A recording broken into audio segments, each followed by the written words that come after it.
today we're joined with Milan from the GM of the VMware Cloud Services group. Mhm. There's a cloud native group that deals with mainly containers and everything that has to do with containers. There's a cloud platform group that is the VMC solution under the Mhm. cloud platform group. Correct.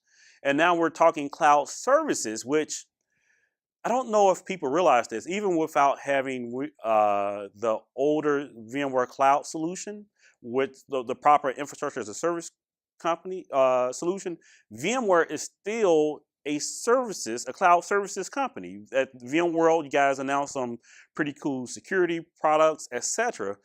Milan, can you give us a rundown, big picture? What is VMware Services mission, Cloud Services mission? Sure. So, as you correctly pointed out, we have a three-pronged strategy when we think about cloud.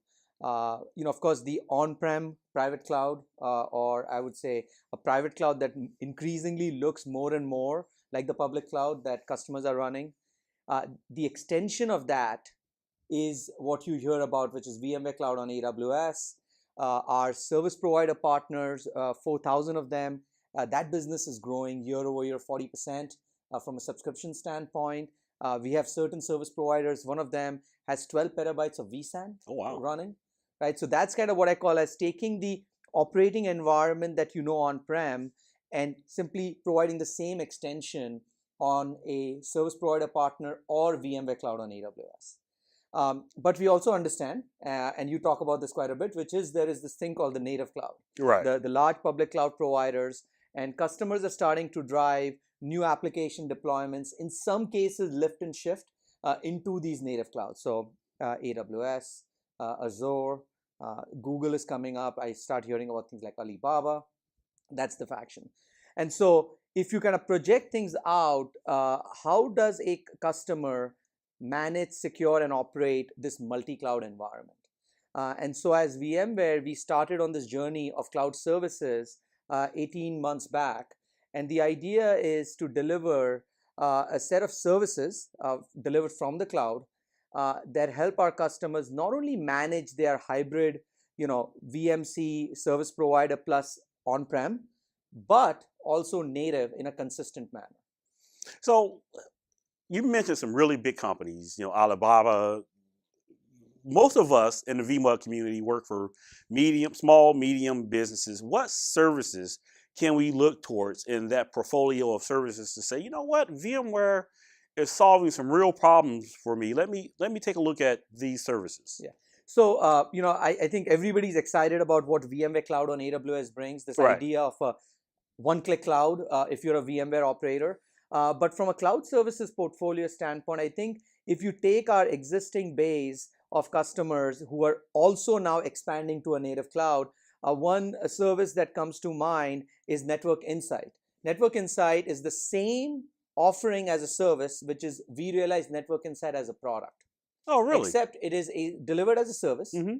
And why is this interesting? So I was just in a conversation with 8 odd customers who were saying, hey, we have an environment on-prem. We want to monitor it from a flow standpoint, a security profile standpoint. But increasingly, when I go to a cloud, even using Direct Connect, I want to understand what connections are coming back into the data center, see it visually.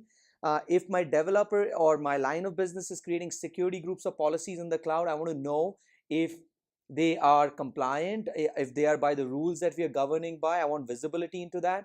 And Network Insight essentially provides you with the tool that not only helps you manage your private cloud, your hybrid cloud, but now also your native cloud, starting with AWS and Azure to come.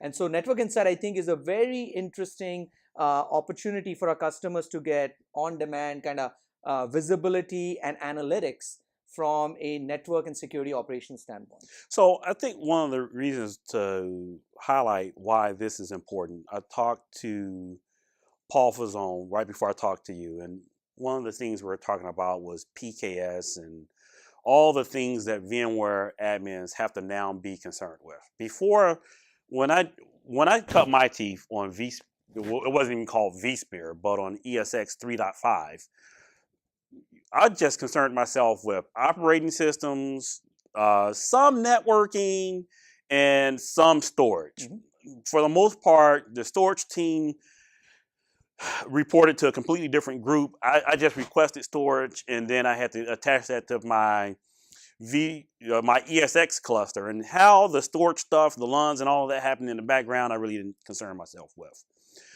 As the silos have collapsed, vSphere has really started to fulfill the promise of the software-defined data center. I can buy a 4-node cluster from my favorite HCI vendor and basically have a data center Mm-hmm. in a 4-node cluster that includes complex networking, extremely enterprise tier 1 grade storage.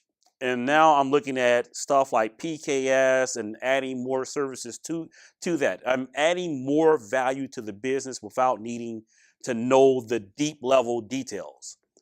So when I look at something like a network insight, I'm thinking, man, I'd love to have that, but I have no time for it. Mm-hmm. I just have no time to add yet another management control plane to the stack. That's why when a lot of people look at VMware Cloud on AWS, they think, wow, vSphere?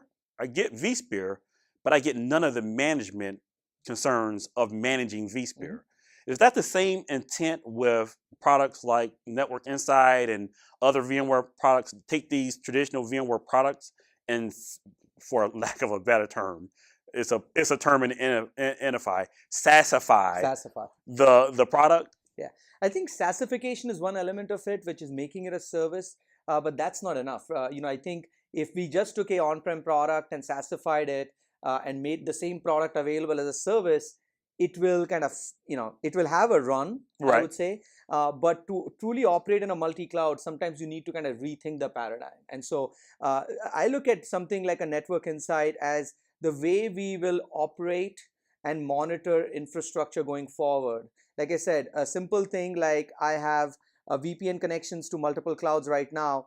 What's coming back? What's going on from an end-to-end flow or an application standpoint? If there's a security group violation, am I hitting the limits of AWS for security groups? How do you get all of that in a very simplified manner? So, and then if you looked at that interface, it's a natural language query based interface. You don't need to be a jockey in being a network nerd or a security nerd or a compute nerd. You can actually ask questions with natural language to do that. Similarly, app defense, it is another solution, cloud service, which changes the paradigm of how we think about security in a multi-cloud world. Instead of thinking about chasing, what are the attack vectors and threat vectors, what if we could basically fingerprint the good state? This application is known for this behavioral pattern. Mm-hmm. Let me fingerprint it. And now I'm going to monitor the good behavior. And if I see deviations in that, let me alert on that. And if you had that as a service where you just point click, it starts working, starts instrumenting and analyzing it, that's the new world.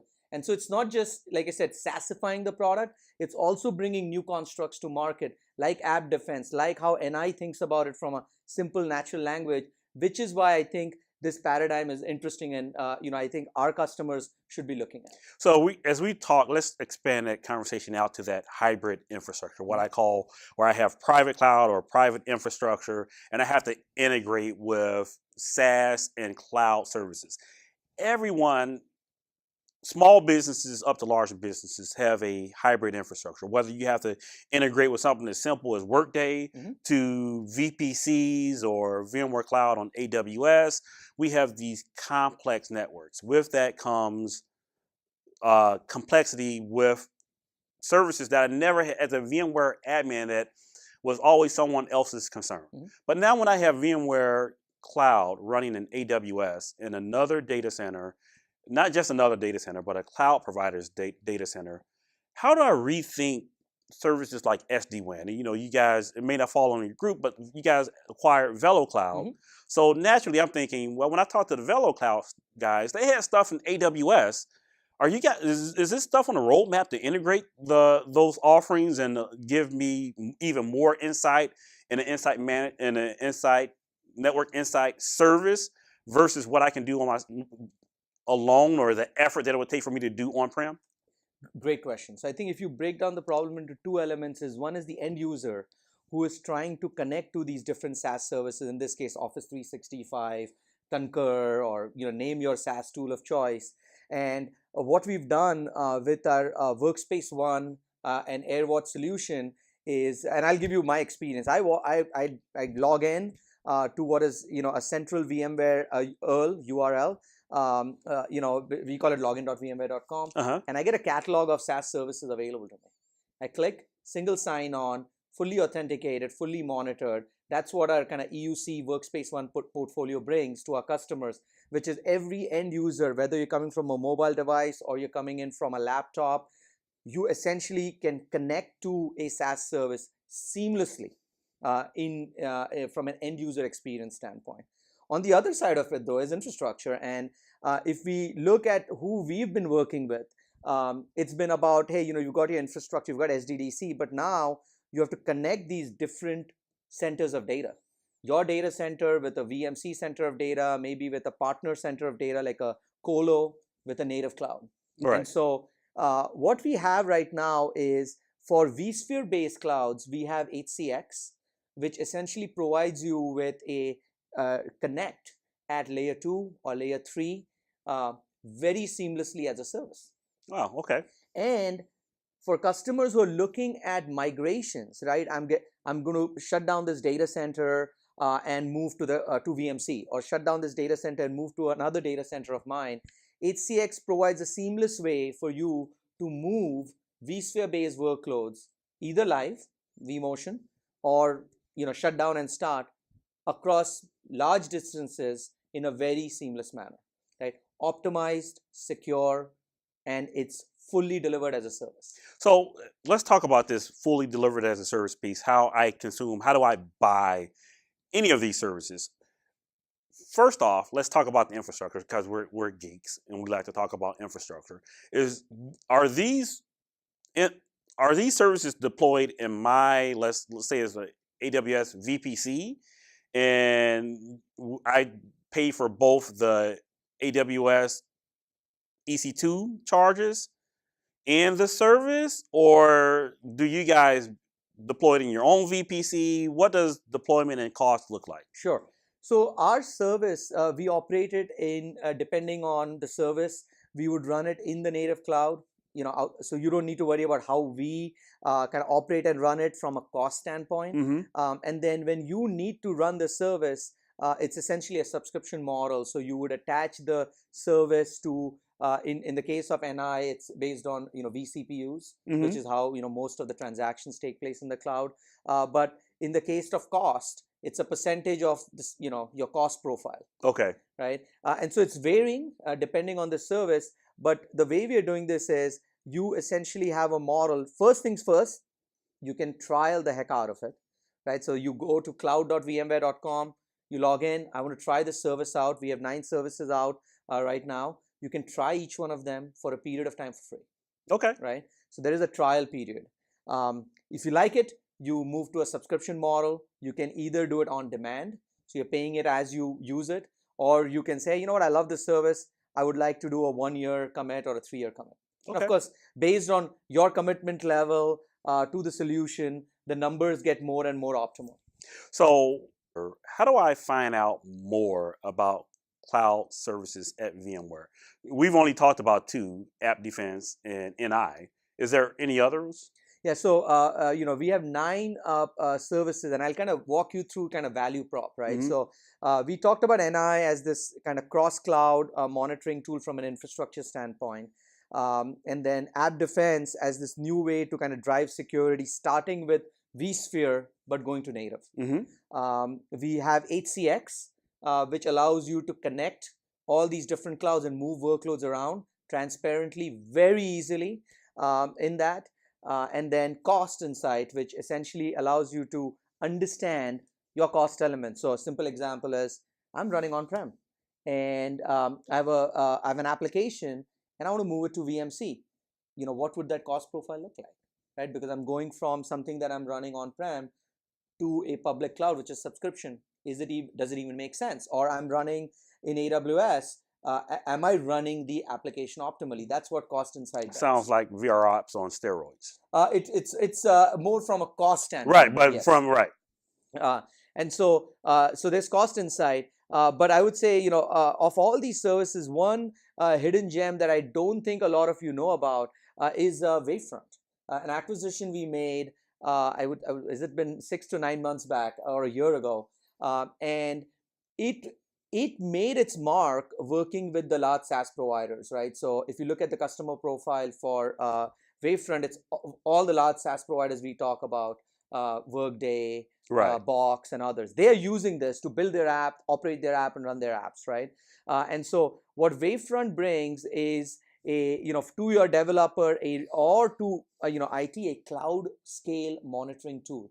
An example of this is one customer is sending 500,000 metrics per second into Wavefront right now Wow, in that's a production. massive scale. Yes. So it's a real-time cloud scale platform for monitoring not only your apps, so application monitoring, but we have built-in plugins into AWS, so you can monitor Lambda. That you were in the networking BU, and you know how hard I was on you guys about Lambda. So that's a great feature. Right. So you've got Wavefront, which I think is a cloud-born solution that we have. I think as somebody who's looking at VMware, definitely look at that tooling, because it's the cloud scale kind of operations tool for which will help your developers, but it also helps applications. And then there are pieces that tie back into infrastructure, where we are bringing that NI, working with Wavefront, working with VROps as kind of this consolidated story across the board. So there are others. NSX is an example where NSX is now available on AWS. Azure is coming soon. And so across the portfolio now we have 9 services up and running. If you weren't already overwhelmed by the number of services VMware offers now, you should be overwhelmed. There's a lot there and a lot to take into consideration. And if you want to learn more about VMware services, where can they find it in the Cloud.vmware.com. Cloud.vmware.com? Sounds fairly simple. Talk to you next virtual event. You can follow me on the web at CTO Advisor. Visit the website where I talk about this stuff, thectoadvisor.com. Milan, are you on the Twitters Yeah, at all? at Virtual Milan. All right. Talk to you soon. Thank you.